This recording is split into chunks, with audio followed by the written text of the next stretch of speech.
Hindi mo ba unang naisip si Tita Annabel? Naku, baka eventually, baka girahin din ako ni Tita Oh my Annabel. God! Actually po, yun yung pinakaunang concern. Medyo natakot po ako. Oo. Kasi di Sweet. ba meron pang lumabas na Barbie versus Annabel. Parehong manika daw. Actually, parang una pa lang po, lumalabas na talaga yung mga ganong chika. Hindi pa rin siya natapos. So parang ayoko tong bansag na to sa pangalan ko. Kasi Ba't anong kinakabit sa yung salita? nakabit daw ako, tito. Mm-mm. Na mga agaw ako. Kasi tito, ang dami ng times talaga na sabi ko, oh my God, hindi ko na kaya. Kasi ang ingay na ng Pilipinas na sinasabi na nila na ito ako, ganito ako, nadadamay na yung pamilya ko po. Nag-anxiety na ako pag may mga out-of-town shows. Baka ibu nila ako. Merong lumabas na blind item na may bahay sa South na ibinigay ng isang married man na milyonaryo at parang lumalabas yung binigyan ay kabit. So nag-react ka doon. Sino ba Isang kasi mayaman. yun, tito? Ha? Yung may South, ano ba yun? Alabang ba pala yun? Sino ba yan? Hindi akong gumawa nun, ha? Kasi alam ko sa sarili ko na wala naman akong inagaw. Pero bakit ganito? Eh knowing ako, tito, sasagot talaga ako. Kasama na po natin ang buhay na manika, Barbie Imperial. Gusto mo Buhay yung na buhay na manika, manika? Ay, opo. Diyos ko na, tinan nyo naman ang ganda ni Barbie, ano? Ilan taong ka na sa showbiz? Actually, mga 12 years na po 12 ata. years. Alam mo, hindi binabago yung mukha niya. Ganun pa rin. Anong sikreto? Yes. Joke lang.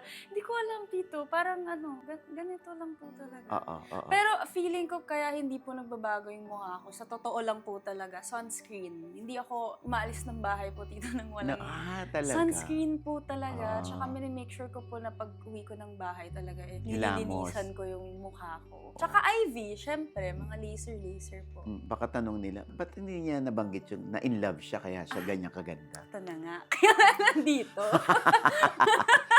Oo. So, hindi, syempre, obviously, alam naman natin lahat in love si Barbie. Dahil Grabe katunayan, naman. ikaw pa talaga nag-orchestrate ng pa-birthday surprise para kay Richard Gutierrez. Paano Yun mo binuo yun? Wala dito. Hindi, wala. syempre, yun ang lumabas na talagang puring-puri ka ni Recent. Tita Annabel, Oo. ni Rufa. Paano mo na surpresa si Richard? Ang nangyari po kasi nun, tito, parang matagal ko na po na plano yung surprise for Chard. Nakasama po yung mga kids niya. Tapos si Tita Annabel po, tumawag siya kay Chard kung pwedeng that day. Eh may naplano na po kami. So si Chard naman ayaw niya nang baguhin po yung naplano ko. Pero ako naman gusto ko na masaya lahat na birthday nung kambal yon ni Mond and ni Richard. So ginawa ko po, nung same day na nalaman ko po yun na gusto nila sana mag-celebrate magkakasama. Tinawagan ko si Mond una. Tinanong ko kung free siya that night para mag-celebrate ng birthday. Tapos saka ko po tinawagan si Tita Annabel, si Ate Rufa, si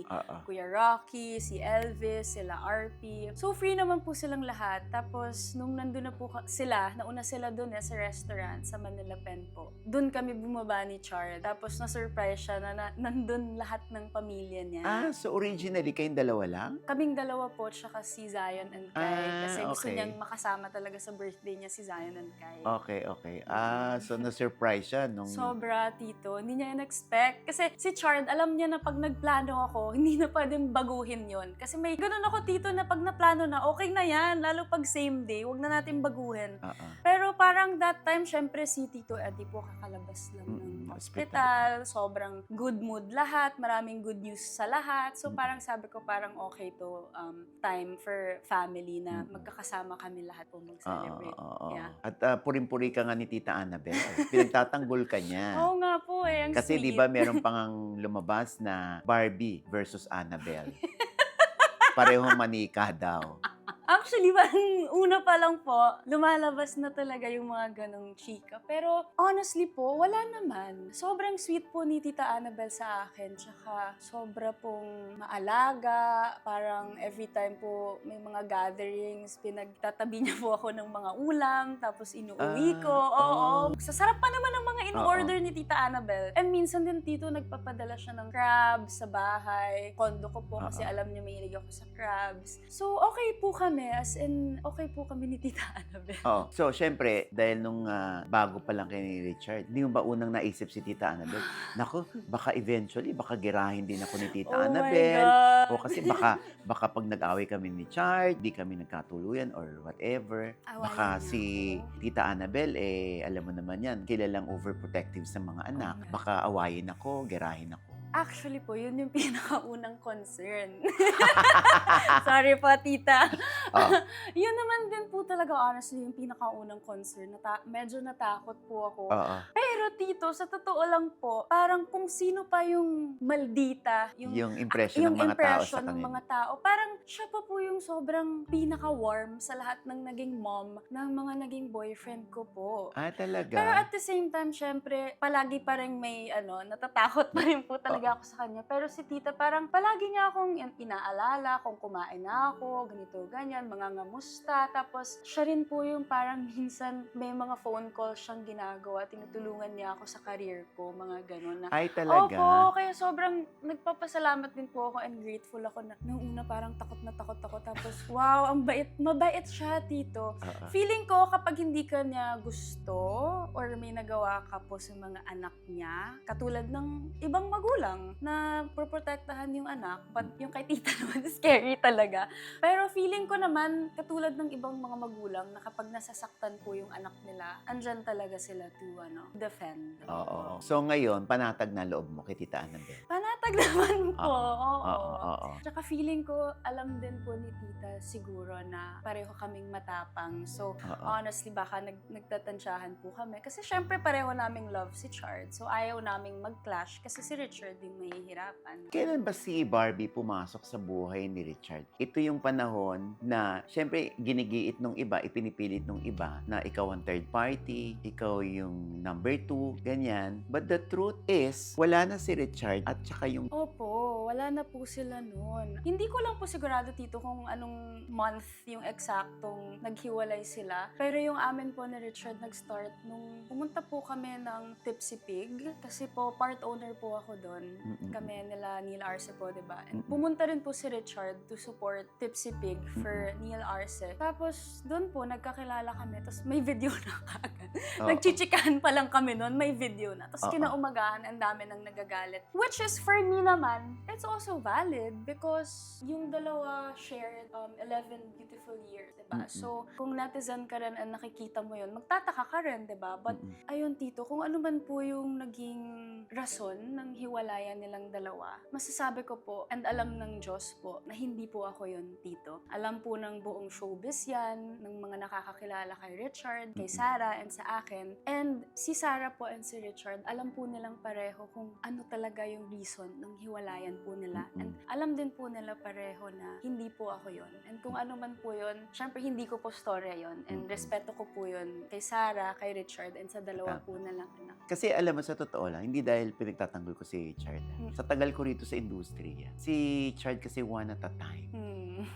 Pag meron siyang karelasyon, hindi mo siya mababalita ang sumasabit. In love na in love. Oo, na sumisegue sa iba. Kaya, para umabot sila ng 11 years, kumbaga kanila yon. So, pumasok si Barbie pagkatapos at wala na si Richard at si Sarah. Opo, ang alam ko po noon parang separate house na sila, separate na talaga lahat. And feeling ko naman, tito, kung inagaw ko si Richard kay Sarah, magagalit talaga siya sa akin or alam mo yon, may sasabihin siya about me. Tsaka may intindihan mo siya Oo, kasi and babae siya, diba? Tsaka feeling ko kung ako rin inagawan, ipopost ko talaga. Pero si Sarah naman, alam niya naman kung ano yung rason. And pag nagkikita kami sa Ivy or sa birthday ni Doc Ivy, nagsasmile naman kami sa isa't isa. Meron naman kayong, kumbaga, respeto. Oo, meron po. Kahit hindi kayo close. May respeto. Tsaka wala nang nababanggit si Sarah na tinitira ka or pinariringgan ka. Wala ever. So talagang kay Richard at kay Sarah, yung problema nila, sa kanila yun. na po yun. Oo. So, ayan, malinaw. Dahil kahit ako, in fairness to kay Barbie, talagang nakikita ko rin naman na na, I mean, yung history mo ng pakikipagrelasyon, kung sino lang. Kung sino yung ngayon, yun yung bukas. At Oo. magpakailanman. Oo. Ngayon, pag hindi na nagdagal, saka pa lang yung mapi-free yung puso mo. Ako kasi Saka ka pala Tito, mag-entertain. Ako Tito, kapag nai-in love ako, in love talaga ako. And isa lang talaga. Tapos kapag feeling ko nagiging toxic, hindi po ako yung babae na parang ihintayin ko talaga na magbago. Tatry ko pong hintayin, siguro mga 2 months, mga ganon. Pero pag nakikita ko na yung sarili ko, wait lang, parang binabaliw ako nito, isa-set ko talaga sa mind ko na ito yung deadline. Kapag hindi to nagbago ng ganitong deadline, umalis ka na. Kasi Talaga. Tito, ako yung tao na hindi ako pwedeng mabaliw kasi breadwinner ako. So ang mindset ko, kapag nabaliw ako, hindi ko alam kung anong gagawin ko sa career ko. Kung Tsaka mag-focus lang ako doon. Tsaka mapapabayaan mo rin yung pamilya mo. Mapapabayaan ko yung pamilya ko. So every time na nagiging toxic na, aalis na ako. So, most of the time, ikaw ang umaalis sa relasyon pag feeling mo hindi magbabago yung lalaki. Most of the time, naghahabol ako. Oo. May ganun kang Opo, naghahabol episode? ako. And feeling ko nga, na-realize ko, kasi si Richard never ko hinabol. Oo. Feeling ko, yung lesson na nakuha ko dun before sa mga naging ex ko, dapat hindi ako naghabol. Kasi feeling ko, dun sila na ay, mahal na mahal ako nito. Hindi ako iiwan nito, kahit lokohin ko to, kahit anong gawin ko dito, hindi ako iiwan nito. So, natutunan ko na, ay, kapag mahal ako ng lalaki, hahabulin niya ako. And babae ako, dapat hindi ako yung naghahabol. Kahit minsan dati, Tito, toxic na, parang may mga times pa yung naghahabol ako. Hanggang sa, umano na lang talaga na, ay, parang nila ako. Parang pinaghahabol nila ako talaga. Nagugustuhan nila. Tapos pag ako na yung umalis, kapag ako na yung nag-give up, sa 3 boyfriend ko, ganito nangyari. Ako na nag-give up, dun sila magbabago. Kapag naramdaman nila na ako, okay na ako, ayoko na. Pag di na ako nakikipagkita, hindi na ako nagre-reply, dun sila magbabago. Nagigising. Tapos, wala na. Too late na. Dahil ayaw mo na talaga. Ayoko na talaga. Pero may ganun ata ako, Tito, before na gusto kong pinapagod ko yung sarili ko para alam ko na nabigay ko. Tsaka Tapos wala kung na hanggang akong saan ka. babalikan. Oo. Binibigay mo lahat Binibigay para ko. pag dumating yung sukdulan na. Oo. Nabigay ko na. Tapos Oo. ikaw ngayon, maghahabol ka. Tapos na. Wag So, na. wala kang binalikan na ex Hindi ever? po ako bumabalik sa Ganon. ex ever. Feeling ko kapag wala na akong tiwala dun sa tao, kahit po sa mga kaibigan dito na nagiging kaibigan ko tapos nawawala, wala nang balikan. Ayoko na. Parang may time na kinailangan kong pagkatiwalaan ka tapos wala ka. Yun na yun. Ibig sabihin wala kang respeto sa akin. So, hindi na para maging party ka pa ulit ng buhay ko. So, are you friends with your exes? Friends? Hindi Yeah. po friends. Pero lahat po sila kapag nakikita ko or nakakasulubong ko, nag-smile lang po. Hanggang dun lang. Kasi parang ayoko na siyang bitbitin. Kung ano man yung mga nangyari sa past, parang hindi na siya makakatulong kung ano yung tao na gusto ko maging. Parang ganun. Pero yung kahit wala na kayo, tapos biglang na-realize niya na I need to apologize to Barbie. May nangyayaring ganun sa'yo. Para lang may closure ako, mag-apologize Feeling ako ko kasi din, Tito, natatakot sila. Kasi honestly, hindi ako sobrang soft-spoken na tao. Like, medyo ako, diba? Tapos, pag galit ako, parang hindi naman kita sisigawan or whatever. Pero, hindi rin ako makikipag-chika-chika sa'yo. Parang ganun. So, feeling ko sila din, kesa ma-ignore ko sila, tapos matapakan yung ego nila, wag na lang. Alam din naman po nila na kung anong klase akong tao, umintindi. So, feeling ko okay na po yung smile. At hindi rin po ako magre-reply. Kahit may mag-sorry na ex ko, Really? tapos may boyfriend ako, hindi po ako magre-reply. Kahit like or heart yung message. Oo. Okay na yun for me. Parang okay na yun. Pero respeto ko dun sa partner ko, wala na. Parang hindi ka na part ng life ko ngayon. So, for every relationship you had, may natututunan ka naman. Nagmamature ba si Yes. Barbie? Yung parang, eto, next time, ayoko na ng ganito kasi. Tapos, sa susunod, ay, hindi nga dumating yung ayaw ko, pero may another ayaw ko. Oo. So, ano yun? Natututo ka ba? Alam mo po, Tito, feeling ko talaga, yung mga nagiging choices ko sa life, parang dahil yun, feeling ko growing up, wala akong father figure. So, siguro, hindi ko pa naiintindihan ng mga bata-bata pa ako na ganito dapat mag-handle ng relationship, dapat ganito, ganyan. And actually, natutunan ko siya after nung mga naging relationships ko before. Kasi as I said dito, ako po talaga yung tao na ayokong magpatalo sa mga kabaliwan. Mhm. Ayokong hahayaan ko yung sarili ko na maging ganyang klaseng tao. Like kung alam ko, sobrang aware po ako na pag may ginagawa po akong mali. At least sa mga ibang bagay po. So I really make sure po na kapag nagkamali ako ngayon, sa susunod or after susunod pa, mas better po. Kasi Oo. ayoko naman dito na habang buhay akong ganito. Syempre ako rin may mga ugali rin po akong hindi dapat gawin and minimake sure ko na magiging better ako. And thankful ako na meron akong mga kaibigan po na nagre-remind sa akin na mali to, ganyan. Si Neil Arce, ikaw po, minsan kapag yung blind item, tinawagan mo ako. Oo. So doon ako maswerte actually po kasi lahat po ng kaibigan ko older than me. Sila Ate Carla, Ate Vina, ikaw po, tsaka si Neil Arce. So, yun po, grateful ako na meron akong mga kaibigan pong katulad ninyo. And Na hindi ka itinutulak sa masama. Opo. Yun po Diba? yung sobrang importante na may magsasabi sa'yo na mali yan. And makikinig ka. Kasi totoong mali. Oo. So, hindi naman tayo nagkukumpara ng mga ex mo tsaka sa present mo, no? Pero ano yung nakita mo kay Richard na, ay, ibang klase to? Ay, ano siya tito, grabe siya mag-alaga. Grabe mag-effort. Tsaka hindi ka niya susukuan kapag mahal ka niya. When you say hindi susukuan, so pag gusto mo nang bumigay sa buhay, umiyak, andyan siya para Andyan siya. aluin ka, console ka. Andyan po siya. Tsaka ang feeling ko ang hirap nun, tsaka alam niya kung kailan ako hindi okay. Kasi kapag independent ka, diba tito, kapag breadwinner ka, expect mo lahat ng tao iisipin okay ka lang. Pero si Chard, isang kibuho or isang lakad ko lang, alam niya yung lakad ko na, ay hindi to okay. And nandyan siya. Konting kibot mo lang, alam niya na kung Alam niya na kapag kabisado bad ka trip na ako, niya. sabi, oh my God, ayan na. Oo. Tsaka feeling ko dahil is so much older than me, parang feeling ko rin naman wala na siyang time para makipag-anuhan sa akin. Diba? So, yun naman ang nagustuhan ko kay Richard. And isa doon actually yung pagmamahal niya sa mga anak niya, tito. Grabe talaga. As in, syempre I never had a boyfriend before na may anak na po. Pero growing up without a dad, parang wow, ang galing naman. Ganito pala. Parang si Chard magigising ng maaga, ihahatid yung mga bata sa school kahit may trabaho siya. As in, susunduin niya, minimake sure niya na okay lahat. Dapat lang, diba? Kasi tatay siya. So, isa yun sa mga ikinahanga ko po kay Richard. Yeah, so feeling mo pag in the future, kayo magkatuluyan, alam mong ganun din yung sistema, yung pagmamahal na ilalaan ni Chard sa family niyo. Tsaka diba tito, parang sinasabi nga nila na ako if ever man po kung sino yung makatuluyan ko, kailangan kong maging matalino. Kasi diba tito, yung mga anak mo, hindi sila makakapili kung sino yung magiging tatay nila. Ikaw ang pipili ng maayos na tatay para sa mga anak mo.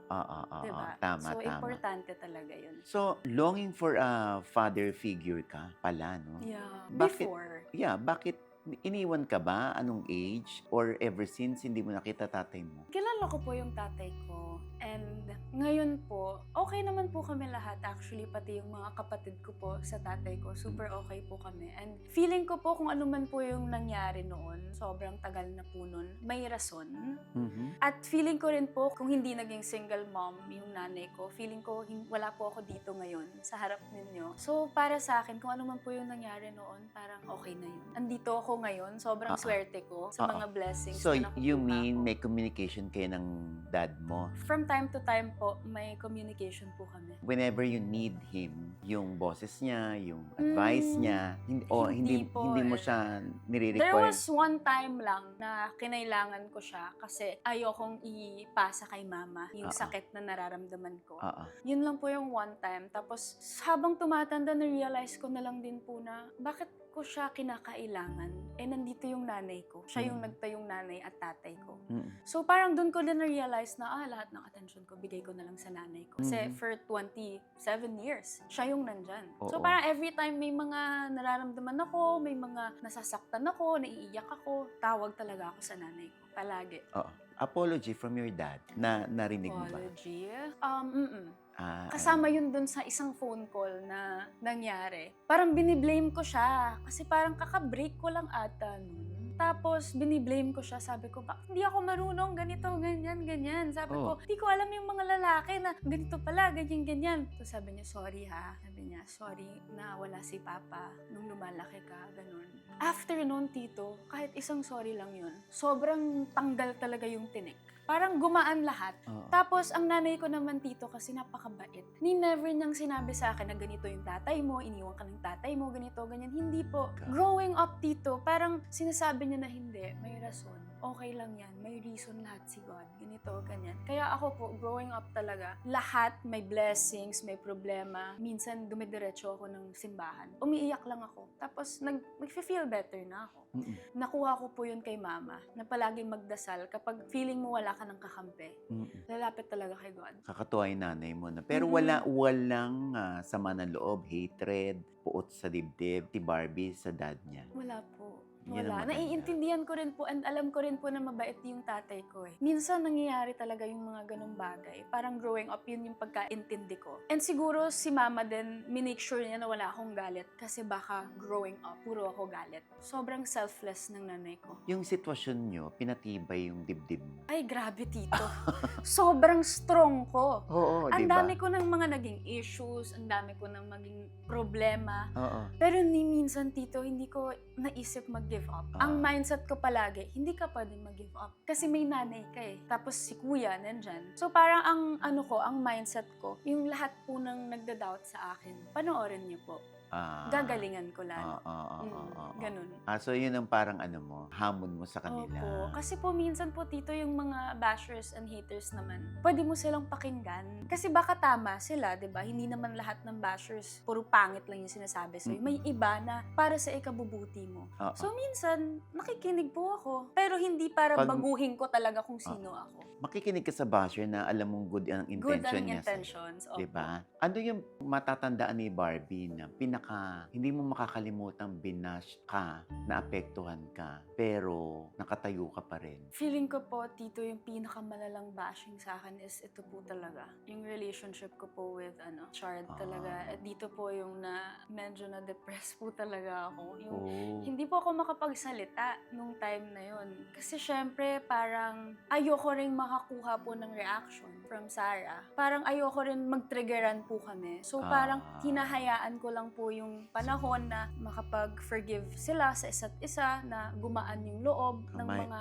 taong involved. Kasi if magsalita po ako, baka may mag-react. Tsaka makadagdag magulo. Ka pa. And hindi po to simpleng relasyon na kami-kami lang. May mga batang maaapektuhan. Ayoko rin pong mag-iba yung tingin ng mga bata sa akin if may sasabihin ako. And honestly, tito, nagagalit ako noon. Kasi alam ko sa sarili ko na wala naman akong inagaw. Pero bakit ganito? Knowing ako, tito, sasagot talaga ako. Reaktora ka pa. Pero nung time na yun, parang hindi ako pwedeng sumagot kasi may mas malaking responsibilidad. May mga batang lumalaki na dapat yung mindset nila maayos. Tsaka dapat mo silang alalahanin. Opo. Sa lahat po ng ginagawa namin, kasali sila. Oo. Sobrang bago sa akin kasi 27 lang ako. Pero masaya. Saya naman. So, how is your relationship with the kids Oh, of Chard? sobrang okay po, tito. Nice. And sobrang maayos po silang napalaki ni Chard and ni Sarah. Sobrang mabait po yung mga bata. Sobrang marespeto. Kailan naman itong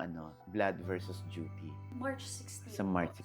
16. So, nakapag-work na kayo ni Richard? I mean, nakapag-start na kayo? Nag-start na po kami. Okay. So, pagka ganoon, hindi mo pa nakakatrabaho si Chard sa teleserye? Nagkatrabaho ko na siya dito isang beses sa La Luna Sangre. Okay. Siya yung pumatay sa akin doon. 19 pa lang ata ako noon. Oh. Oo, yun lang po, yung time na yun. Tapos patay na ako. Pero ito, yung matagal, halos araw-araw, first time po. I'm sure gusto mong season 2. Charot. Season 5. Hanggang 5 floors na yung bahay ko. Wow, oo nga. Ito Joke na lang. nga, kasi meron kang pinost na yung perspective ng bahay na pinatatayo mo sa Bicol. Bakit Bicol? Bakit hindi dito sa Manila, sa QC? Unang-una po, hindi pa kaya ng budget sa Manila. Naisip ko po sa Bicol kasi gusto ko po talaga, pangarap ko talaga magkabahay sa Bicol, Tito. Yung sarili ko po talaga. Meron po kaming bahay doon. Binili ko para kay mama. Sa kanya na po yun. Pero ako, Tito, ever since talaga, pangarap ko magkaroon ng bahay sa Bicol. Yung sarili ko, tapos may swimming pool, tapos second floor. Kasi wala po akong bahay talaga doon sa Bicol. Anong regalo mo? Siguro ang pinaka-best na nabigay ko po kay mama is yung bahay talaga. Kasi growing up, Tito, wala talaga kaming bahay. Palipat-lipat kami ng nirerentahan. Bakit mukhang mayamang ka? Kasi yung tatay ko dun po may lahi talaga. Actually, hindi po sila naniwala dun sa PBB noon na mahirap talaga kami. Oo, kasi sinasabi nun ni Direk Lauren na paano ka naman, iha, mahirap, ang puti-puti mo, ganyan.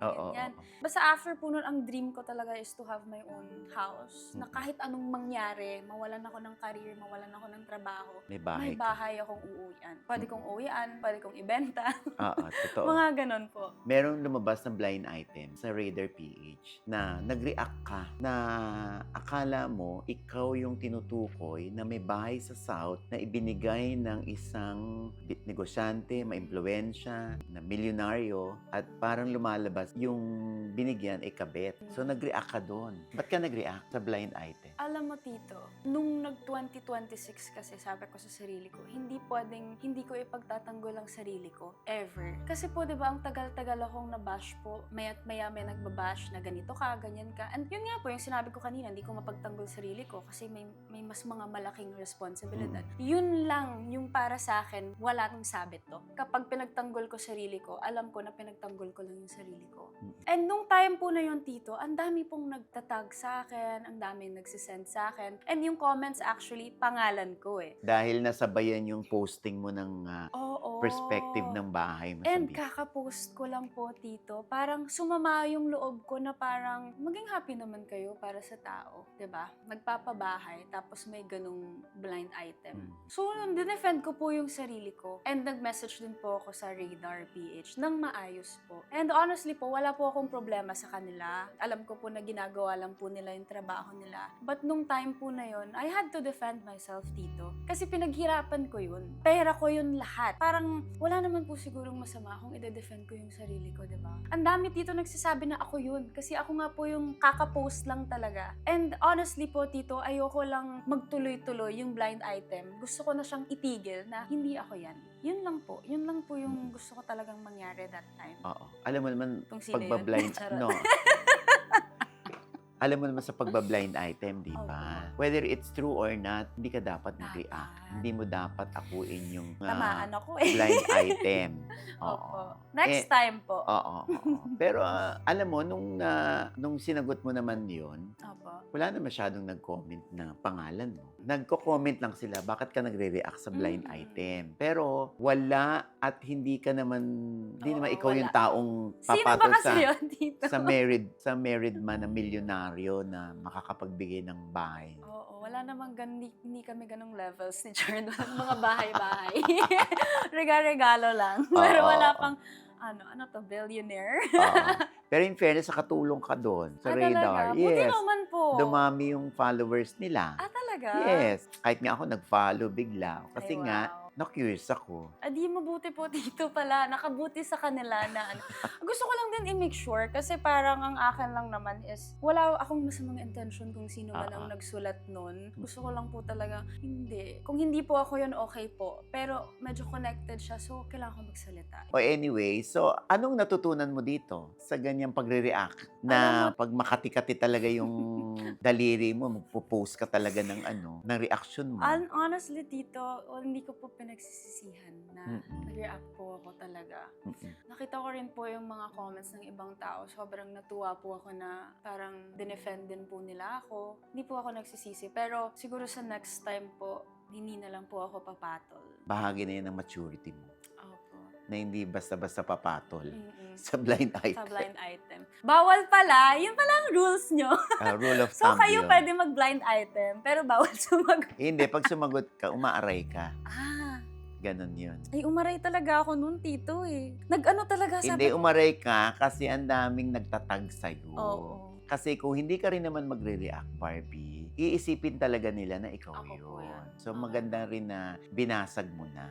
Sobrang ano yun, kwento ko lang sa'yo, Tito, yung proseso nung bahay. So, nung 2022 po, nung buhay pa yung lola ko, pinsan ng lolo ko, si Lola Pepita Imperial. Marami siyang lupa sa Bicol. So, binentahan niya ako ng lupa na 400 square pa lang nung time na yun. Kasi yun pa lang po yung kaya ko bayaran. Tapos, 2024, sabi ko, Lola, may ipon na ako ulit. Pwede ko bang bilhin yung katabi? Kasi magkatabi lang eh. So, bumili ako ng parang 600 ata yung pangalawang lupa na binili ko magkatabi. So, pinagawa kong isa na lang yung... Pinag-isa mo? Ano ba tawag dun? Yung lote? Lote. Opo, pinaregister ko na isa na lang siya. Yung pinsan ko po, si Architect Patricia Marbella, kababata ko talaga, as in growing up, naggagawa ko ng assignment, tapos siya naman, college noon, ako high school. Siya naman, nag-aano ng plates, yung sa architecture, ganun. Architectural. So, gabi-gabi kaming ganun. Parang palagi ko siyang nakikita na gumagawa ng plates, ako naman, homework ko, ganyan. Ang dream namin nung bata kami, siya ang magiging architect. Gusto ko maging engineer, katulad ng tatay ko. Kaso kinailangan ko mag-artista nun. So, ang nangyari, naging artista na nga ako. So, matipid kasi ako, Tito eh. Sa mga lahat ng ginagastos ko, ayoko na parang bibili-bili lang ako ng... Kaya never ako nag-travel. Kaya si Richard, nung nakilala ko siya, Tito, travel ng travel. Eh, ako yung tao, sabi ko sa sarili ko, yung ita-travel ko, ilalagay ko dito sa dream house ko. Ini-invest mo na lang. Ini-invest ko. Tsaka nagnenegosyo po ako. Matalino ako sa pera, Tito. Kasi ayokong dumating yung panahon na wala akong mapupuntahan. Siyempre, importante kapag babae ka, may sarili kang pera. Para kapag gusto mong layasan yung sitwasyon, kaya mo. Kasi may pera ka. So anyway, yung bahay ko, Tito, sobrang smart kung paano ko po nabuo yun. Kasi diniscountan akong malaki ng lola ko. Tapos ang architect ko, pinsan ko talaga, na sobrang close ko. And then, marami akong sponsors. Boysen, magsusponsor sa akin. Talaga? Ultimong pintura, ultimong mga inodoro, mga stove, aircon. Sabi ko nga, bakit ang semento? Hindi nagsusponsor ang semento. Sayang, yun yung pinakamahal. Pero Tito, siya, katas ng talaga, ipon. Pag-iipon talaga. Tsaka hindi ako mahilig masyadong mag-shopping. Hindi ka maluho. Hindi po. Pag may magbigay, tapos may discount, pwede. Pero yung pag walang hindi naman discount, kailangan. ayoko. Pag hindi kailangan, si Richard marigalo. So, okay na yun. Nakikita mo ba yung future mo, Barbie, with Richard? Ito, magiging honest ako, Tito. Ayoko kasing pangunahan talaga. And palagi ko yan sinasabi noon sa mga boyfriend ko, naging boyfriend ko noon. Every time na-ask ako, if nakikita ko, palagi kong sinasabi oo. Pero wala naman sila ngayon. So ako, Ayaw mo nang udlutin. ayokong magsalita about Tama. it. If ibibigay siya ni God, then okay. If hindi, then okay. Basta, ang pinaka-importante is, grabe yung growth ko with Richard. As in, parang, nag-mature talaga ako, Tito, sa mga decision ko sa buhay, yung, especially being, thinking first, bago ako magsalita. Kasi dati, kapag alam ko lang na tama ako, enough na yun para i-defend ko yung sarili ko. Pero dito ko natutunan yung growth talaga, mag-mature na kailangang pag-isipan yung mga desisyon na gagawin ko. Ang laki na influensya sa'yo ni Chard, no? Kasi nga, maganda rin yun na mature. Si Richard, 42 versus 27. So, hindi kayo nagka-clash. Hindi kami ng mga nagka-clash. ideas, Hindi. mga Magkaiba kami ng suggestions. ideas. Sobrang magkaiba kami ng ideas, Tito. Pero, tinatry namin work out kung ano yung mga ideas namin. And, ang ganda ng lahat ng ideas niya. Kasi 42 na siya, ang dami niya nang alam. Ako naman 27, so yung mga ideas ko, mga Gen Z things, mga ganun. Kaya tawang-tawa siya sa akin minsan kasi sobrang ingay ko, Tito. Yung mga jokes ko minsan, grabe. Ang tingin ko kasi kay Richard, seryosong tao na, alam mo yon, Tito, na action star, na hindi tumatawa, na walang kajologs-jolog sa katawan, gano'n. Pero kapag pinapakitaan ko siya mga videos, mga TikTok, gano'n, mga nakakatawa talaga. Tuwang-tuwa siya, Tito. Akala mo talaga, hindi kasi siya nag-social media. Instagram lang. So, hindi niya alam yung mga sila Kong TV, di ba? Yung mga ganung mga vlogs. Pinapanood ko sa kanya. Tawa siya ng tawa. At least, balanse kayo. Opo. O anyway, ang tanong ko na lang sa'yo ngayon, Barbie, ay anong best lesson ang gusto mong ibigay sa mga tao tungkol sa buhay, sa pananalapi, sa struggles, sa relationship? Ang pinaka-big lesson na ibibigay ko sa mga kababaihan na katulad ko is yung lesson po na natutunan ko sa nanay ko, which is mag-ipon ka. Make sure na may sarili kang pera nga. Kasi hindi mo po alam kung anong mangyayari eh. Dapat kahit anong mangyari, meron kang sarili mong pera para kapag ayaw mo na sa sitwasyon kung nasaan ka ngayon, alis ka. Wala, may pera ka eh. Kaya mo yung sarili mong buhay. Oo, totoo.